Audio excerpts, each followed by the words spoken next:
You're watching Council Wrap-Up. I'm Susan Kennedy. Here's a look at some of the top stories of the Montgomery County Council for the month of June. Up first, the council held a community conversation on racial equity and social justice that took place at the Black Rock Center for the Arts.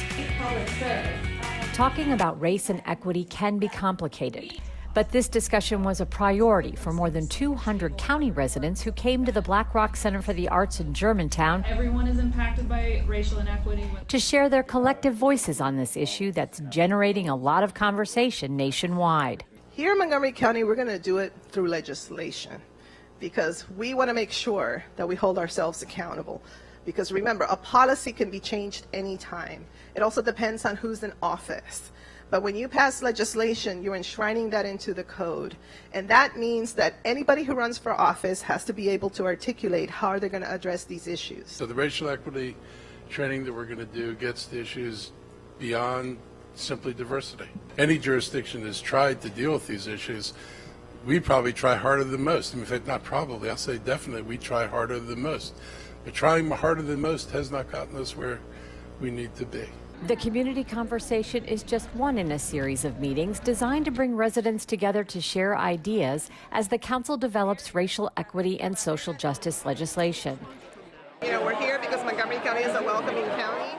Council President Nancy Navarro says leaders are working to make sure future county policy does not exacerbate disparities that currently exist. We want to be, a more perfect Montgomery County, and everybody is willing to roll up their sleeves. This has been a dream for a long time, so I'm just really happy that we're in this process and that it's working out very well. As in previous meetings, each breakout group was asked to have honest conversations about race and equity and how it impacts them in their lives. And I work with students from over 15 schools across the county who work to address the issues that they face.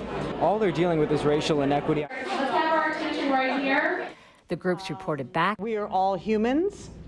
A democracy is only a true democracy if all voices are heard. And shared their collaborative thoughts. We're talking a lot about tides raising boats. Make sure they have a boat. And if they don't have a boat, maybe get them into one. And if they can't swim to you, then take the boat to them. We are different. We aren't the same, that's true. But our differences, whether that be race or gender or national origin, shouldn't stop us from progressing and from fulfilling the American dream. There's so many talents out there of people of color that we honestly have not been able to give those opportunities. And so we talked about experiences in the workplace where I'm sure that there's a lot of people of color that want those opportunities but haven't been had a chance to actually have those opportunities. It's a human rights issue for all of us. One of the other things that we talked about, one of our wonderful sisters here talked about immigration and how when you're here, this country talks about how it's proud of the diversity, the inclusion, but that's not necessarily the case, and that's the lie. Let me thank all of you for being here tonight. Nancy Navarro said the collective insight of community members is key in breaking down the structures that limit opportunity for all, and that this dialogue is necessary for growth. I think it says that Montgomery County #1 is an amazing place because for so many residents to come out on a Thursday evening to sit across each other in this round table and to have these extraordinarily courageous conversations says a lot about our community and our youth. We had so many young people who had extraordinary ideas and suggestions and insight. But it's good to have these dialogues, to be open and have diverse personalities and diverse thought. And so that was really amazing to me. I think this is also, I hope, the beginning of almost like a movement where communities will decide to continue to have these conversations and to expand them throughout the county. And I look forward to the legislation that we're going to introduce in the fall. The council president is encouraging communities to get together and have their own conversations. The county has provided a toolkit that's available online to help guide those discussions. For more information about the work the council is doing to create a racial equity and social justice policy and to access the toolkit, visit the website. The month of June is Pride Month, and the council kicked off the recognition with the raising of the Pride flag at Veterans Plaza in Rockville. For the first time in Montgomery County history, a Pride flag now waves at Veterans Plaza. Leaders, activists, and residents all came together for today's event, which was led by Evan Glass, the county's first openly gay council member. 50 years ago, there were few establishments that welcomed and served the LGBTQ community. In fact, the FBI, the State Department, the Post Office, and even some local and state governments tracked LGBTQ people, shut down establishments where they were served and where they congregated just for being gay.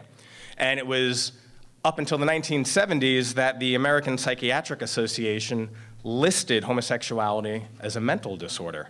The flag raising kicks off events for the month of June and comes as the 50th anniversary of the Stonewall riots, which became a catalyst for the gay movement, is recognized. Councilmember Glass told the group assembled at the event that when he was 22 years old, he made a New Year's resolution to be true to himself at all times. And it's my hope that as an openly gay elected official, I can help create an environment where parents, friends, family members, teachers, and others feel safe being true to themselves and accepting others for who they are. While there has been legislative progress made with LGBTQ rights here in Montgomery County, and Montgomery County affirms our commitment to full equality for all LGBTQ+ residents. Problems still exist.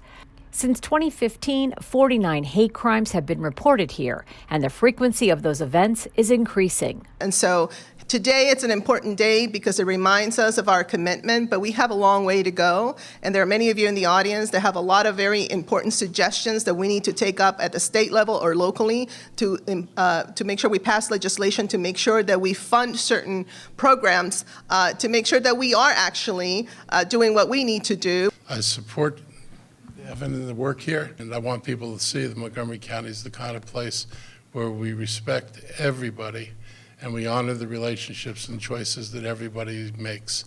And that's one of the things that make this county special. Both the rainbow flag and the transgender flag were represented at today's event. Councilmember Glass says having open conversations and learning from each other is how we can create a truly inclusive community and positively change.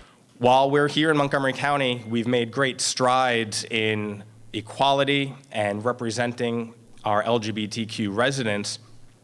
It is our transgender community, particularly transgender youth, Black transgender women, and LGBTQ non-white individuals who are more likely to experience violence than any of their LGBTQ peers. Councilmember Glass is sponsoring a series of Pride events for the month of June that are open to all. It's my hope that as we make history here today in Montgomery County by flying the Pride flag on our official flag post, we will signal to all LGBTQ residents that we embrace you and we love you. Next, Council Vice President Sidney Katz and County Executive Mark Elrich held the last of their 4 business listening sessions at the Up County Regional Services Center. Sidney Katz and Mark Elrich want to dispel the rumors that Montgomery County is not friendly to business. So they launched an initiative to connect with local business owners to help them grow and thrive here in Montgomery County. And I want to thank both of you for having the opportunity for business owners to come out. We are listening. We want to correct what we are doing. We want to make certain that the Montgomery County becomes the best place to do business in America, not just in this region, in America. General message is we want to be as friendly and open to doing things here as you would be anyplace else in the DC region, and we think we can get there. There were 6 listening sessions in all, the last one taking place at the Up County Regional Services Center.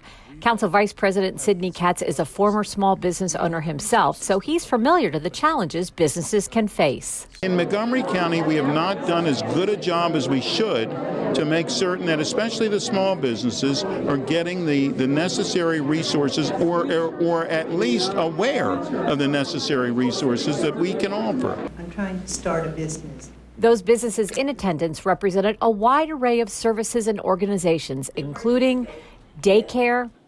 It took me 4 different properties, 9 years, 6 special exception applications, $750,000 to be able to get above what's called family daycare. Beer and wine sales. We have to deal with obstacles every day just to get product. And the Chamber of Commerce. We have significant commercial density in the Germantown Master Plan, and we need targeted economic development focus to fulfill the vision of the master plan. Katz and Elrich listened intently to their concerns and made the announcement that new legislation that deals with procurement preferences will soon be introduced at the council. It's going to be giving a preference to businesses that are in Montgomery County. It makes a lot of sense. Other jurisdictions do it to our businesses. Why wouldn't we do it to help our businesses as well? So that's something that should be, from an economic standpoint, be an extremely good thing for people that are doing business with Montgomery County. That which I can't fix, I can't do anything about. But there's no reason not to fix the things that you can do something about. We want to make sure that we're transparent, that people have an opportunity to flourish here. I'm a big believer in local preferences, and I'm sure, this should be supported by the council, because every dollar that we spend in Montgomery County that stays in Montgomery County multiplies in Montgomery County. Officials say they will continue their work to identify areas where they can make improvements in making Montgomery County the best place to do business. The practice of vaping is exploding among teens. And here in Montgomery County, officials are exploring ways to develop a plan to decrease use. Teen vaping is on the rise, and there have been several incidents over the past few months involving students from Montgomery County Public Schools who lost consciousness after smoking unknown substances through vaping devices. I was shocked and alarmed to hear about the rates of participation among our youth here in the county. I was shocked to hear about the incidences that our law enforcement officials are trying to manage and the complexities involved with that. And I was also shocked to hear about the incidents that we've had within our own schools. In light of these facts, members of the Council's Education and Culture and Health and Human Services committees met to discuss the dangers of using these products and what the schools and county are doing to address this risky behavior. Students are going to take risks. We can't stop them from taking risks, but what we can do is provide education so that they're taking healthy risks. That they're trying out for the sports team, or they're taking advantage of recreation department activities after school instead of taking risks of trying juuling or trying marijuana or binge drinking or things like that. So we're trying to steer them to taking the healthy risks of more challenging classes and confronting bullying. We want to educate our children and our parents about the dangers of what vaping these nicotine products can do, but also we understand that kids are getting a lot of these new liquids online and aren't aware of what are in these liquids. Some of them can be laced with fentanyl as well as other kinds of drugs. It can kill them. Data from the 2011-2018 National Youth Tobacco Survey found dramatic increases in the use of e-cigarettes and vaping devices. County Health Officer Travis Gale says typically when there is use and abuse of any substance, there are underlying factors. On a county level, we have to continue to be committed to making sure that young people have resources to deal with the stressors of living and all that they encounter as teenagers and young adults, and that we continue to have a conversation about improving access to behavioral health and mental health services, and these types of things are happening within our community. Well, that does it for this edition of Council Wrap Up. For more information on the work of the County Council, visit their webpage.